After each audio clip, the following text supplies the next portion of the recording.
ఏమంటుంది ఎలక్షన్ కాకముందు ఏమన్నాడు, నేను 6 గ్యారంటీలు ఇస్తా, ఇది ఇస్తా, అది ఇస్తా అంది చెప్పిండు. ఇప్పుడేమో మాకు రోడ్డు పాలు చేస్తుండు ఆయన. నేను ఆశా వర్కర్ని, జీతాలు కూడా ఇస్తలేడు మాకు. ఇప్పుడు ఇటు కూడా ఇల్లు కూడా గుల్లగొడుతున్నాడు. మాది రిజిస్ట్రేషన్ ఇల్లు, పోనీ అది గవర్నమెంట్ ఇచ్చిన ఇల్లు కాదు, లేకపోతే హైడ్రా మీద కూడా లేదు. మళ్ళీ ఎందుకు మా ఇండ్ల మీద వాడు అది అవుతుండో ఏమో అర్థమవుతలేదు.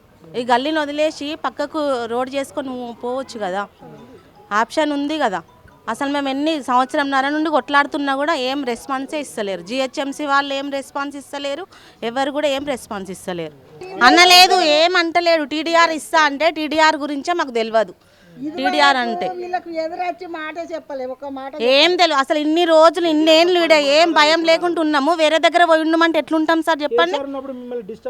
ఏం డిస్టర్బ్ చేయలేదు, ఏం డిస్టర్బ్ చేయలేదు. ఇప్పుడు ఈయన వచ్చినప్పటి నుండే చాలా అది చేస్తుండు. ఈయన ఎలక్షన్లో ఏం గెలిచిండో అప్పటి నుండి నెక్స్ట్ డే నుండే ఇండ్లు కూల్చుతుండు.